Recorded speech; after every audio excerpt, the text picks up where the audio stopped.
Hi friends எல்லாம் எப்படி இருக்கீங்க? இன்றைக்கி என்ன பார்க்க போனால் கருவாட்டு தொக்கு தான் வைக்க போகிறோம். கருவாடு வறுக்க போகிறோம். தொக்கு மட்டும் வறுக்க போகிறோம். இது வந்து தொக்குனா வெங்காயம் தக்காளி போட்டோம்னா அந்த தொக்கு. வறுக்கிறதுனா வெறும் கருவாடை போட்டு வறுக்கிறது மட்டும்.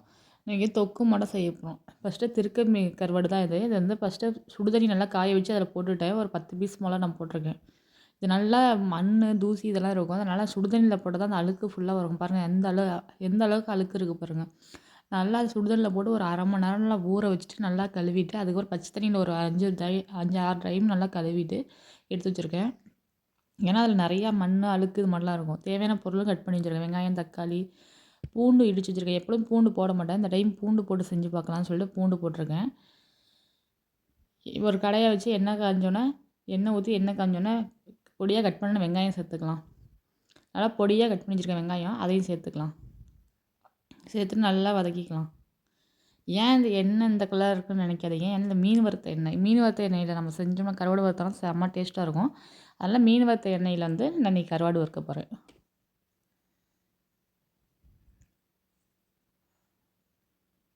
இப்போ கடைங்கள்லாம் அந்த ஊற்றுன எண்ணெயிலே தான் மீன் வறுத்துக்கிட்டே இருப்பாங்க. நான் ஒரு டைம் ஊற்றுனா மற்றபடி மீன்லாம் வறுக்க மாட்டேன். மற்றபடி இந்த கருவாடு இது மட்டும் வறுக்க வச்சுக்கலாம்.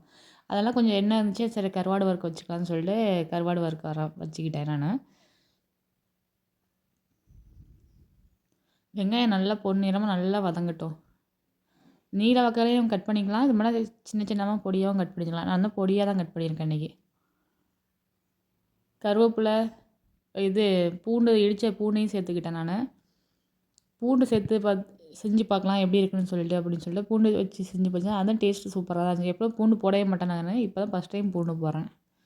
அதான் டேஸ்ட்டு நல்லா தான் இருந்துச்சு. ஏன்னா சூப்பராக இருந்துச்சு. இன்றைக்கி ரசம் வச்சு கருவாடு தான் வறுத்தேன்.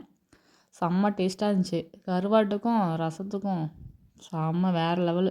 எப்போதுமே அம்மாலாம் கருவாடு வறுத்தாங்கன்னா ரசம் வைப்பாங்க. அதே மாதிரி நானும் இன்றைக்கி ரசம் வச்சுருந்தேன். ஏன்னா இது ஊர்லேருந்து கருவாடு வாங்கிட்டு வந்துட்டேன். இது வந்து அக்கா வாங்கி கொடுத்தது. இந்த கருவாடு திருக்க மீன் வந்து அக்கா வாங்கி கொடுத்தது. மற்ற கருவாடுலாம் வந்து அப்பா வாங்கி கொடுத்தாங்க. இப்போ தக்காளியெல்லாம் நல்லா வதங்கி இப்போ தக்காளி சேர்த்துக்கலாம். தக்காளியும் சேர்த்து நல்லா வதக்கிக்கலாம். இந்த டைம் எல்லாருக்குமே கருவாடு சின்ன அக்காவுக்கு, பெரிய அக்காவுக்கு, எனக்கு எல்லாமே அப்பா வாங்கிட்டு. ஏன்னா நான் சனிக்கிழமை அங்கே சந்தை போட்டு விற்பாங்க நம்ம ஊரில். சனிக்கிழமை கருவாடெல்லாம் போட்டு விற்பாங்க. அங்கேருந்து வாங்கிட்டு வந்தாங்க. பெரிய இந்த மிளகா பொடின்னு சொல்லுவாங்க. அதெல்லாம் பெருசு பெருசு நல்லா. எனக்கு கருவாடுனா அவ்வளோ பிடிக்கும். அதனால் எப்போயும் ஊருக்கு போனால் வாங்கிட்டு வருவேன். 2, 3 டைம் போய் தான் நான் கருவாடே வாங்கிட்டு வரல. அதனால் இந்த டைம் எங்கள் அப்பா வாங்கி கொடுத்தாங்க, வாங்கிட்டு வந்தாச்சு. ஊரில் கருவாடு சூப்பராக இருக்கும். கொஞ்ச நேரம் மூடி வச்சுருந்தேன். நல்லா வதங்கட்டும், சீக்கிரம் வதங்கிடும்னு சொல்லிட்டு மூடி வச்சுருந்தேன். நல்லா வதங்கிட்டு இருக்கு. நம்ம கருவாட்டிலே உப்பு இருக்கும். அதனால் உப்பு அதிகம் சேர்க்கக்கூடாது. கொஞ்சம் லைட்டாக மட்டும் சேர்த்துருக்கேன். இந்த வெங்காயம், தக்காளி இதுக்கு மட்டும் உப்பு சேர்த்துருக்கேன். கொஞ்சம் லைட்டாக மட்டும் சேர்த்துக்கேன். ஏன்னா அதிகம் சேர்த்தா உப்பு கறிக்கிற மாதிரி ஆயிடும்.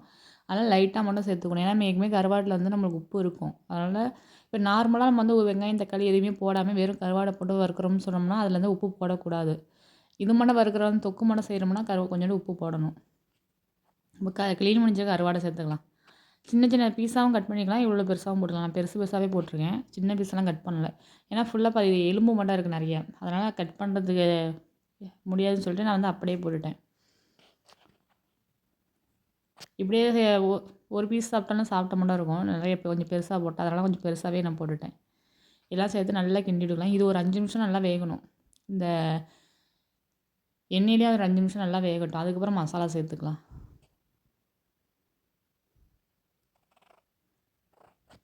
இந்த ஒரு பீஸ் இருந்தாலே நம்ம வந்து ஒரு தட்டு சாப்பாடு சாப்பிட்லாம். அந்த அளவுக்கு டேஸ்ட் நல்லாயிருக்கும்.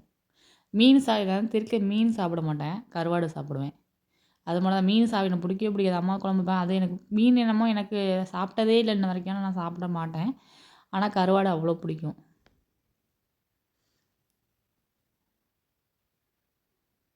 நல்லா வதங்கிக்கிட்டு இருக்கு. கருவாடு போட்டோன்னே வீடு ஃபுல்லாக கருவாடு ஸ்மெல் தான். செம்மையாக இருக்குது. நல்லா இருக்குது. கொஞ்சம் லைட்டாக பெப்பர் போட்டிருக்கேன். மிளகுத்தூள் போடணும். மிளகு இடித்து போடுவாங்க. நான் மிளகு தூள் போடுறேன் நான். மஞ்சத்தூள் ஒரு 1/2 ஸ்பூன் போல் மஞ்சத்தூள் கொஞ்சமாக சேர்த்துருக்கேன். மிளகாத்தூள் காரத்துக்கு தகுந்தாப்புல மிளகாத்தூள் சேர்த்துருக்கேன். ஒரு 2 ஸ்பூன் சேர்த்துருக்கேன் மிளகாத்தூள்.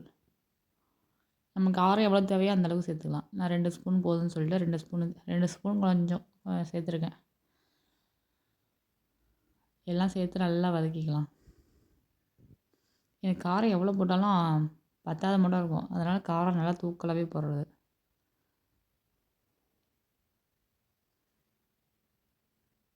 இந்த பெப்பர் சிக்கன்லாம் சாப்பிடும்போது செம்ம டேஸ்ட்டாக இருக்கும்ல. நிறைய பெப்பர் போட்டு சாப்பிட்றதெல்லாம் செம்மையாக இருக்கும். கண்ணுலேருந்து தண்ணி வந்துடும் அந்தளவுக்கு. மசாலா சேர்த்து நல்லா கிண்டி பச்சை வாடையெல்லாம் போகட்டும். அந்த கருவாடுலேயும் நல்லா அந்த மசாலா ஒட்டணும். இந்த காரம் எல்லாத்தையும். அதெல்லாம் நல்லா கிண்டி விட்டுக்கலாம். கிண்டி விட்டு மூடி போட்டு மூடிடலாம். நல்லா ஒரு 5 நிமிஷத்துக்கு இன்னும் 5 நிமிஷத்துக்கு நல்லா வேகட்டும். இது கொஞ்சம் டைம் எடுக்கும் வேகிறதுக்கு. கருவாடுலாம் பெருசு பெருசாக போட்டிருக்கோம்ல, அதனால் டைம் எடுக்கும் வேகிறதுக்கு. நெத்திலி கருவாடு வாங்கிட்டு வந்தாங்க. நெத்திலி கருவாடு நான் வேணான்ட்டு வந்துட்டேன். இங்கே க்ளீன் பண்ணுறது ரொம்ப கஷ்டமாக இருக்கும்.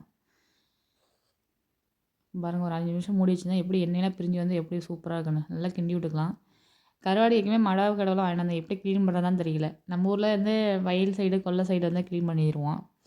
இங்கே வந்து வீட்டுக்குள்ளேயே க்ளீன் பண்ணுறதுனால ஒரு ஒரு மாதிரியா இருக்குது. கிராமத்தில் க்ளீன் பண்ணுற மாட்டோம் இங்கே வரல. அதனால் இப்போ இந்த பிளால்லாம் எடுக்கிறது ரொம்ப கஷ்டமாக இருக்கும். சரி வாங்கிட்டு வந்துட்டேன். சரி செஞ்சு தானே ஆகணும்னு சொல்லிட்டு. சூப்பரான கருவாடு தொக்கு செம்மையாக ரெடி ஆகிட்டு இருக்கு. இன்னும் 2 நிமிஷத்தில் நம்ம இறக்கிடலாம்.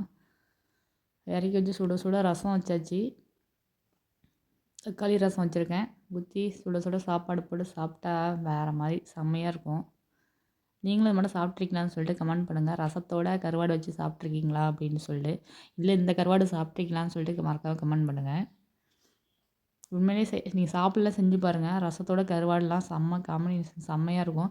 நம்ம எப்படி உருளைக்கிழங்கு வறுக்கிறாங்க அதே அந்த ஃப்ளேவர் எப்படி இருக்கும், உருளைக்கிழங்கு ரசம் இதே மட்டும் கருவாடு ரசம் வச்சு பாருங்கள், செம்ம டேஸ்ட்டாக இருக்கும்.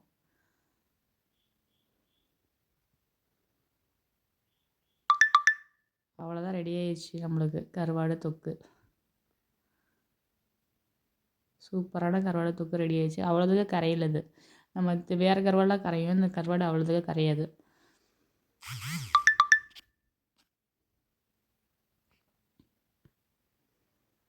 நீங்களே செஞ்சு பாருங்கள். செஞ்சு பார்த்துட்டு எப்படி கமெண்ட்லாம் சொல்லுங்கள். இதே போல் அடுத்த வீடியோவில் பார்க்கலாம். ஓகே, பாய்.